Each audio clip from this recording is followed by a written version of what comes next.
Hello everyone, मेरा नाम है Dev Kumar Mandal and you are watching Toppers Guidance. देखिए, हम लोग जो सिक्योर 70/70 सीरीज चला रहे थे क्लास 12 फिजिक्स जैक बोर्ड के लिए, तो आज है ये इसका आपका लेक्चर नंबर 21। तो हमको उम्मीद है इससे पहले आप लोग लेक्चर 1 से लेक्चर 20 तक अच्छा से देख के कॉपी में लिख लिए होंगे। आज है आपका 24 जनवरी 2024 और आपका जो फिजिक्स का एग्जाम है वो है आपका 16 फरवरी को। इसका मतलब आज से लगभग 23 डेज बाकी है आपका फिजिक्स का एग्जाम के लिए, इसीलिए अभी से घर में लिख लिख के हर दिन प्रैक्टिस करते रहिए, समझे। देखिए, आज का जो आपका क्वेश्चन है, ये क्वेश्चन इलेक्ट्रोस्टैटिक यूनिट से लिया गया क्वेश्चन है और ये इस बार के लिए one of the most important question है लॉन्ग क्वेश्चन में। ठीक है, ये क्वेश्चन मैक्सिमम टाइम में 5 मार्क्स में एग्जाम में आपको देखने को मिलता है और ये क्वेश्चन 2018 में जैक बोर्ड में पूछा गया क्वेश्चन है। देखिए क्वेश्चन क्या है, क्वेश्चन बोलता है state Gauss's theorem in electrostatic, use this theorem to derive expressions for electric field due to uniformly charged thin spherical cell at a point outside the cell and inside the cell। तो question का दो part है। पहला part क्या है कि Gauss's theorem का statement आपको बताना है। ठीक है, हम 2-3 क्लास पहले देखिए एक तो वीडियो डाले थे इसी सिक्योर के अंदर में, जिसमें हम एक क्वेश्चन डिस्कस किए थे state and prove Gauss's theorem. तो उसमें गॉसेस थ्योरम का प्रूफ भी हम बताए हैं, वो भी इस बार के लिए one of the most important question है। ठीक है, तो इसमें हम इसका स्टेटमेंट को देखिए दिखा रहे हैं। सबसे पहले हम लिखे नीचे क्या देखिए कि गॉसेस थ्योरम इन इलेक्ट्रोस्टैटिक। जब भी कोई क्वेश्चन को बनाइएगा ऐसे प्रॉपर हेडिंग लिख के बनाइएगा ताकि आपका नंबर उसमें अच्छा आएगा।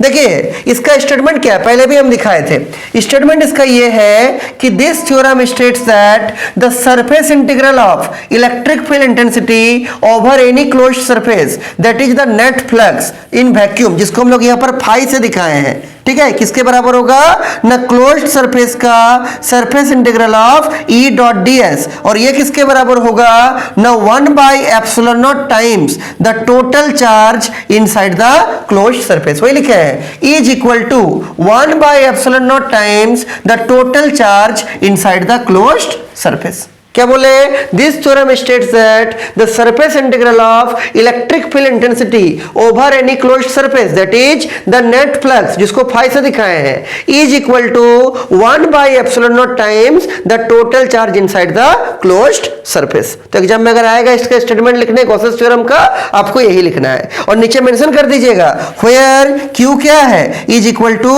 Total charge inside the closed surface. Closed surface के अंदर का टोटल चार्ज किससे दिखाए हैं, स्मॉल क्यू से दिखाए हैं। तो ये हो गया इसका क्या मैथमेटिकल स्टेटमेंट, क्या कि phi is equal to closed surface integration of E dot D S which is equal to 1/ε0 times total charge inside the closed surface. Clear है, ये हो गया गॉसेस थ्योरम का स्टेटमेंट। अब देखते हैं इस थ्योरम का यूज करते हुए हम लोग के सामने कोई uniformly charged thin spherical cell दिया रहेगा इस टाइप से, फुटबॉल जैसा। ठीक है, अंदर से खोखला रहेगा, अंदर में कुछ नहीं रहेगा, उसका अंदर में और उसके बाहर में हम लोग को निकालना है क्या इलेक्ट्रिक फील्ड इंटेंसिटी का वैल्यू कितना होगा। तो पहले इसी टाइप से हेडिंग देख के हेडिंग लिख के बनाना शुरू कीजिएगा। क्या लिखिएगा ऊपर में, electric field intensity due to uniformly charged thin spherical shell. Spherical shell का मतलब क्या है, इस टाइप से फुटबॉल जैसा रहेगा, अंदर में बिल्कुल खोखला रहेगा। ठीक है, इसके ऊपर में जैसे हम यहाँ पर डायग्राम में बनाकर देखिए दिखाए, यह देखिए थोड़ा इसको ऊपर कर देते हैं। ठीक है, ये क्या है आपका, ये आपका है थिन स्फेरिकल सेल जिसका नाम दिए हैं ए है, बी है, सी है। इसके ऊपर में क्यू अमाउंट ऑफ चार्ज दिए हैं, वो चार्ज इसके सरफेस के ऊपर यूनिफॉर्मली डिस्ट्रीब्यूट हो गया। और ये जो थिन स्फेरिकल सेल है इसका सेंटर है क्या आपका ओ और इसका रेडियस क्या है कैपिटल आर। इसके ऊपर में जो हम लोग चार्ज दिए हैं क्यू, वो तो बोले इसके ऊपर यूनिफॉर्मली डिस्ट्रीब्यूट हो गया। इसके बाहर एक पॉइंट लिए हैं, इस थिन स्फेरिकल सेल के बाहर एक पॉइंट लिए हैं P, this is the point P, और इस P पॉइंट से जो इसका सेंटर है इसके बीच का डिस्टेंस किससे दिखाया है स्मॉल r से। ठीक है, वही है ना, दोनों क्वेश्चन दिया है आपको, एक बार इसके बाहर एक पॉइंट लेना है, एक बार इसके अंदर एक पॉइंट लेना है, और बाहर और अंदर दोनों जगह क्या करना है इलेक्ट्रिक फील्ड इंटेंसिटी का वैल्यू को निकालना है। ठीक है, तो पहले देखिए नीचे हम यहीं पर लिखे हैं, पहले यहां देख लीजिए केस 1 में क्या किए हैं, when the point is outside the thin spherical cell, और इसको बोलते हैं हम लोग होलो स्फेरिकल कंडक्टर। ठीक है, ये जो हम लोग का थिन स्फेरिकल सेल है, इससे बाहर में एक पॉइंट लिए हैं P। इस P पॉइंट पे क्या करना है, इंटेंसिटी का वैल्यू को निकालना है। तो क्या करेंगे, इस P पॉइंट से पास होता हुआ O को सेंटर मान के, R को रेडियस मान के एक हम लोग पहले स्फीयर ड्रॉ करेंगे, जिस स्फीयर को हम लोग क्या बोलेंगे, गॉसियन स्फीयर। क्या बोलेंगे इसको, this is called as Gaussian sphere. उसके बाद इस P पॉइंट पे एक एलिमेंट्री एरिया कट करेंगे, जिसका एरिया वेक्टर क्या होगा, ds वेक्टर, और इस P पॉइंट पे जो डायरेक्शन ऑफ इंटेंसिटी होगा इधर बाहर की ओर, उसी डायरेक्शन में लेंगे क्या हम लोग एरिया वेक्टर, क्या ds वेक्टर। मतलब ds वेक्टर और E वेक्टर के बीच का जो एंगल रहेगा वो रहेगा 0 डिग्री। जिधर E वेक्टर दिखा रहा है उधर ही दिखा रहा है कौन, आंसर है ds वेक्टर, जो ये वाला एरिया वेक्टर है। ठीक है, वही देखिए नीचे एक एक करके हम लोग यहां पर लिखे हैं। तो ऐसे लिखिएगा कि पहले जो uniformly charged thin spherical cell है, इसके बाहर में एक पॉइंट लिए हैं P। वही देखिए नीचे यहां पर लिखे हैं, let ABC be a hollow spherical charged of radius r having charge q which is uniformly distributed on its outer surface। ये एक ABC आपका क्या है, होलो स्फेरिकल कंडक्टर है, जिसके ऊपर चार्ज दिया गया है q, जो इसके सरफेस के ऊपर क्या हो गया, यूनिफॉर्मली डिस्ट्रीब्यूट हो गया, और इसका रेडियस कितना है r, सेंटर कितना है o। Let P be a point at a distance of small r from the center O। O centre से r डिस्टेंस का दूरी पर, स्मॉलर डिस्टेंस का दूरी पर एक P पॉइंट हम लोग यहां पर लिए हैं from the centre O of the conductor where, और उसी P पॉइंट पे क्या करना है, इलेक्ट्रिक फील्ड इंटेंसिटी का वैल्यू को निकालना है, where we have to calculate the electric field intensity. उसके बाद क्या किए हैं, उस P पॉइंट से पास होता हुआ, अभी आपको बोले इस P पॉइंट से पास होता हुआ एक हम लोग क्या बनाया है, स्फेरिकल शेप का बनाया है गॉसियन सरफेस। ठीक है, गॉसियन स्फीयर। नीचे लिखे देखिए, now we have drawn a Gaussian sphere of radius small r through the point P। Small r radius का P पॉइंट से पास होता हुआ एक क्या बनाया है, Gaussian sphere. Let us consider a small element at point P। P point पे एक एलिमेंट्री एरिया लिए हैं, स्मॉल एरिया लिए हैं, जिसका एरिया वेक्टर कैसे दिखा है, ds वेक्टर, और ds वेक्टर का और E वेक्टर का डायरेक्शन को क्या किए हैं, सेम लिए हैं।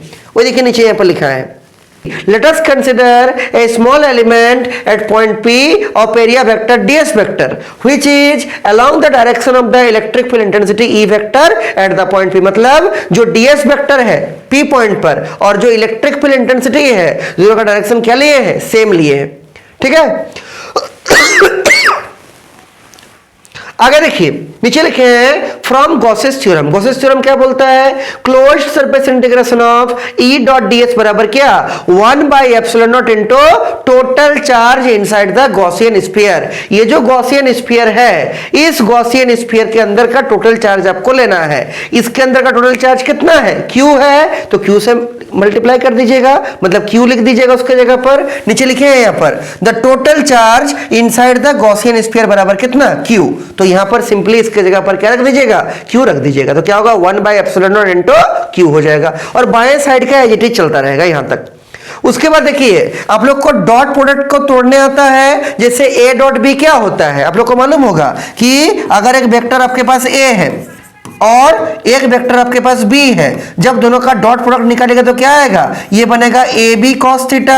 उसी तरह से यहां पर पहला वेक्टर आपका E है, दूसरा वेक्टर आपका DS है, तो तोड़ेंगे तो क्या आएगा, E ds cos थीटा, जहां पर थीटा क्या है, E और DS के बीच का एंगल। अभी आपको बताए जो डायरेक्शन E का है वही डायरेक्शन DS का है, दोनों का डायरेक्शन चूंकि सेम है, ये डायग्राम में भी आपको ऊपर में दिख रहा है, इसलिए थीटा कितना होगा, 0 डिग्री रख दीजिए cos 0, और cos 0 का वैल्यू कितना होता है, 1। तो यहां पर क्या होगा, E इंटू ds इंटू 1, ये लिख दिए। उसके बाद देखिए, ये जो गॉसियन सरफेस है, ये जो गॉसियन सरफेस है, इस गॉसियन सरफेस के ऊपर हर एक पॉइंट पर इलेक्ट्रिक फील्ड का वैल्यू क्या होता है, सेम होता है। ठीक है, और इलेक्ट्रिक फील्ड का वैल्यू अगर सेम होगा, अगर कांस्टेंट होगा, तो कांस्टेंट क्वांटिटी को हम लोग इंटीग्रेशन से क्या करते हैं, बाहर कर देते हैं। तो चूंकि गॉसियन सरफेस के ऊपर हर एक पॉइंट पर इलेक्ट्रिक फील्ड इंटेंसिटी का वैल्यू बराबर होगा, इसको इंटीग्रेशन से क्या कर देंगे, बाहर। तो ये चला गया बाहर, क्या बचा, closed surface integration of ds बराबर 1/ε0 इनटू Q हो गया। अब देखिए ये कितना होगा, closed surface integration of ds, जब ds हम लोग जोड़ते जाएंगे तो पूरा स्फीयर का आपको एरिया मिल जाएगा। ये देखिए यहां पर ऐसे, जब ds, यहां ds, यहां ds, इस टाइप से ds जब पूरा जोड़ेंगे तो पूरा स्फीयर का टोटल एरिया आ जाएगा जो कितना होगा 4 पाई आर स्क्वायर। वही देखिए नीचे यहां पर लिखे हैं क्या कि but closed surface integration of ds is equal to 4 pi r square. ये जो 4 पाई आर स्क्वायर आया इसी को डाल दीजिए कहां पर, इसके जगह पर डाल दीजिए तो क्या होगा e रहेगा अपने जगह पर इंटू 4 पाई आर स्क्वायर बराबर कितना 1 बाई एप्सिलॉन इंटू q। आपको e निकालना है तो इस पूरा चीज को आप नीचे भेजिए तो क्या आ जाएगा बोलिए e बराबर 1 बाई 4 पाई एप्सिलॉन नॉट रहेगा इंटू आर स्क्वायर रहेगा और ऊपर में क्या रह जाएगा आपका q। और जब सजा कर लिखेंगे तो क्या होगा 1 बाई 4 पाई एप्सिलॉन हो जाएगा q बटे आर स्क्वायर। सिंपली क्या किए हम लोग इस 4 पाई आर स्क्वायर को नीचे भेज दिए, यहाँ e के साथ मल्टीप्लाई था इधर नीचे जाकर डिवाइड में हो जाएगा तो q by 4 pi r square into epsilon यहाँ पर आ गया। सजा के जब लिखिएगा तो आएगा 1 by 4 pi epsilon not into q बटे आर स्क्वायर। यही आपका इलेक्ट्रिक फील्ड इंटेंसिटी है कहां पर, उसका बाहर में, वो जो आपका थिन स्फेरिकल सेल था उसके बाहर में यही होगा क्या इलेक्ट्रिक फील्ड इंटेंसिटी का वैल्यू। नीचे वही देखिए लिख दिए हैं this is the required electric field intensity due to a hollow spherical conductor, thin spherical shell भी बोल सकते हैं व्हेन द पॉइंट इज क्या आउटसाइड। तो जब बाहर का पॉइंट को लीजिएगा जैसे ये वाला आपका सेल है, ठीक है, ये वाला आपका सेल है और इसके बाहर जब पॉइंट पी को लेते हैं तो वहां पर इंटेंसिटी कितना जा रहा है, तो वहां पर आपका इंटेंसिटी आ रहा है ये वाला 1 by 4 pi epsilon not q बटे आर स्क्वायर। क्लियर है, ये क्वेश्चन का आधा पार्ट हुआ। सेकंड केस में क्या करना है हम लोग को कि वो जो होलो स्फेरिकल चार्ज कंडक्टर है इसके अंदर में लेना है किसको, पॉइंट P को, और फिर इस अंदर वाला पॉइंट पे निकालना है क्या इंटेंसिटी का वैल्यू। वही देखिए हेडिंग लिखे केस 2 में when the point is inside the hollow spherical charge conductor, जिसको हम लोग थिन स्फेरिकल सेल भी बोल सकते हैं। ठीक है, तो ये आपका होलो स्फेरिकल चार्ज कंडक्टर है, ठीक है, जिसका नाम दिए हैं A, B और C, और इसके ऊपर हम चार्ज दिए हैं Q, वो इसके ऊपर यूनिफॉर्मली डिस्ट्रीब्यूट हो गया। उसके बाद इसके अंदर में एक पॉइंट लिए हैं यहाँ पर क्या, this is the point P, ये पॉइंट लिए हैं क्या, this is the point P। इस P पॉइंट का जो डिस्टेंस इसका सेंटर से वो स्मॉल r है, और ये जो आपका स्फेरिकल सेल है इसका जो रेडियस है वो क्या है, कैपिटल R है। इसका सेंटर से इसका सरफेस के बीच का दूरी क्या है, कैपिटल R है इसका रेडियस स्फेरिकल सेल का, और पॉइंट P का जो डिस्टेंस है इसका सेंटर से वो क्या है, स्मॉल r है आपका।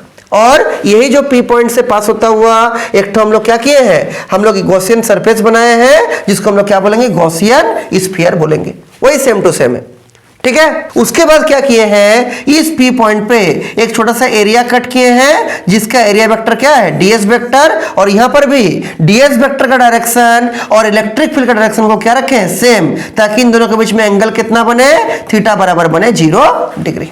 ठीक है, और यह डायग्राम में दिखा भी दिए हैं कि ये जो आपका है पॉइंट P से पास होता हुआ सरफेस इसको क्या बोलते हैं, गॉसियन स्फीयर। वही नीचे में लिखे हैं। अभी केस 1 में जैसा किए एग्जैक्टली सेम टू सेम काम किए हैं। देखिए, let ABC be a hollow spherical charge conductor having charge Q which is uniformly distributed on its outer surface and R be its radius, और उसका रेडियस कितना है, कैपिटल R है इस स्फेरिकल चार्ज कंडक्टर का।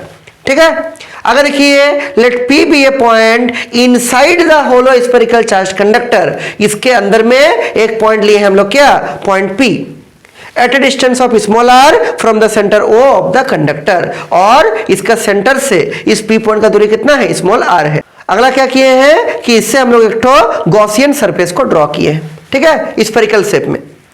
Now we have drawn a Gaussian sphere of radius small r and center O. Also let a small element at the point P. P पे छोटा सा एलिमेंट कट किए हैं जिसके area vector कितना है, ds, which is along the direction of electric field intensity E vector at the point P.